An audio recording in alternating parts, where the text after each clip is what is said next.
Hello friends, and welcome to the Southern Mountain Kitchen. Today we're going to make garlic Parmesan crusted baked pork chops.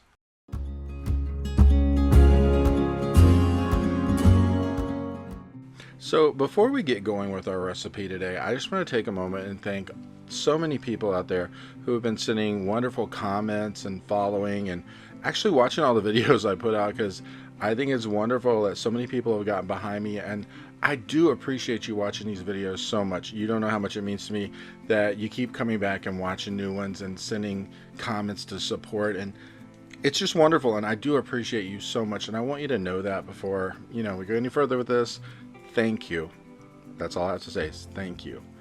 So what we're going to do today is we're going to make these pork chops. They have such a wonderful, great taste because they have a cheesy flavor to them. They have a crunchiness to them. They just are wonderful. And the best thing about this is it's kind of spicy, but it's kind of good, and it doesn't just taste like bland pork. So you got a really great thing going on with the pork chops. But if you wanted to make more than what I'm doing in this, I'm only doing 2 of these. You can easily just multiply the recipe and add more to it. So if you want to make 4, go ahead for 4. Just add more to the ingredients list. So we're going to start with our pork chops, and we're going to pat these things dry because we want to get off any excess water or, well, blood, whatever comes with it, to make sure they are dry and ready to roll with what we're going to do with them.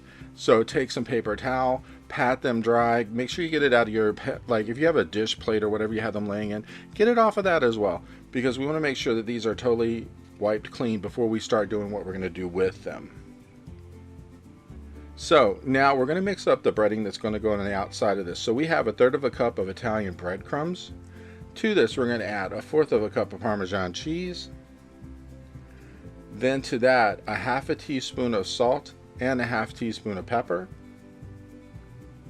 And just go ahead and sprinkle this over top of what's on your plate that you're mixing them on, because they're all going to get mixed up in a second anyway. Then to this we're going to add 1/2 teaspoon of garlic powder, and then 1/8 teaspoon of cayenne pepper. This is going to give it a little bit of extra warmth when you're eating it. It's not going to be like terribly spicy or over the top, but it's going to have a really great flavor because you've added in something to kind of spice it up a little bit. So go ahead and take a spatula or whatever, mix this breading together, because this is what's going to give it this added wonderful outside to these when we cook them. So we're going to take 1 large egg and add in at least 1 teaspoon of milk, mix it together.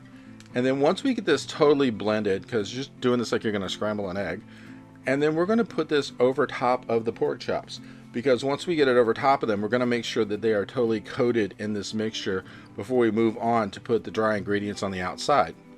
So pour it all over your plate, and then we're just going to take a fork and move these back and forth until we see that they really are coated with the egg. One reason we got rid of the moisture from before, the water and everything else, is this is going to help the egg stick to it, but also going to help everything else that we put on dry ingredients stay on these and not come off when they're cooking. So once you get these totally coated, flip back and forth a couple times, sit them to the side, let them rest for a second, and then we're going to move on to the next step of what we're doing. So you're going to need your dry ingredients next. Everything that we had on that one plate we're going to get ready to use, so we're going to go ahead and move the pork chops onto something else to get them out of the egg. And then we're going to replace this plate with the dry ingredients that we had from before, and we're going to actually put the pork chop into it and then start flipping it back and forth, and make sure that every bit of this is coated. So if you see a part that doesn't have any of the breading on it, the outer coating, just go ahead and use a fork or whatever, or even if you want to use your hands, put it on there to where you actually make sure there's a good even coating of the outer crust on this, so that when we cook it, you don't have one portion that doesn't have breading.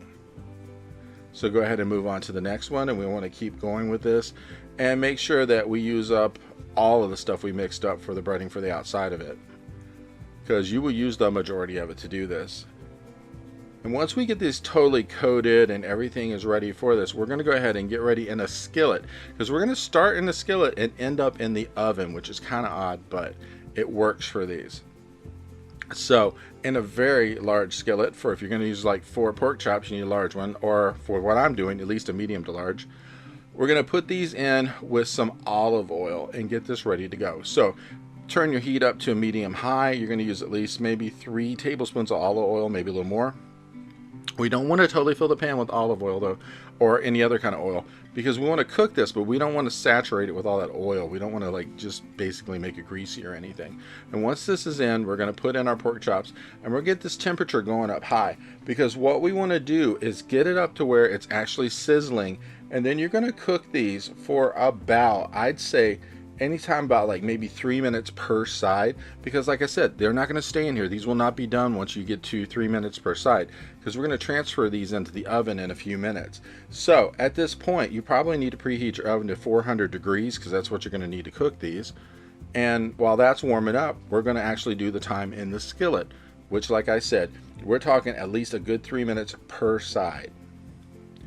And once they get totally cooked and you flip them over, underneath of it after 3 minutes, you're going to see that you're going to have this like golden crusty outside, and that's what we're aiming for before they go into the oven, because that's going to give them this added extra when they're cooking, and they're going to have a crispiness to the outside of them when you're ready to eat them. Now, while these are finishing up with their other 3 minutes on the other side of them, you are going to need some kind of a baking pan to put them in to go into the oven. I always line mine with aluminum foil because it's easy to clean up, and use some non-stick cooking spray because we don't want these things setting up shop to where they pull off the outer edge or crust of them. And once we're ready, after they've already finished in the skillet, we're going to move the pork chops over to this pan, and hopefully at this point your oven will be at 400 degrees, because we're going to cook these in the oven for about 10 to 12 minutes, or until they're at least 145 degrees internally, because that's what you really want to see in that, is to make sure that they're cooked enough.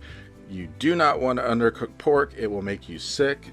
You just, please be on the safe side. I don't want any of you guys getting sick from this. So if you have a meat thermometer, check it, and when it comes back from the oven, it will look something like these do here. And that cheesy taste is really just so great with the outer crust and everything that's on this. It's wonderful. And then when you get ready to serve these, you have so many options, because you could serve them like I did with mixed vegetables, which is always wonderful, or you could do it with a noodle, or you could do anything like rice, like flavored rice or whatever, and add some bread to it. And the best thing about it is, you have options. I try to give that to you guys with all these things, and if you have suggestions about what you'd want to serve with, please leave it in the comments. I do read the comments, and I do love hearing from you guys. And this is just a wonderful meal to have. And if you like these, please let me know, because I tell you, this has such a great taste, and they're a wonderful thing to have for dinner. And I'd like to know what you had with yours if you make them. And I'd like to hear from you. So please leave a comment when you get a chance.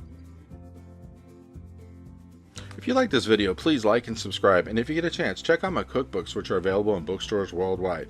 The first is about everyday cooking. The second is all about baking. Have a great day.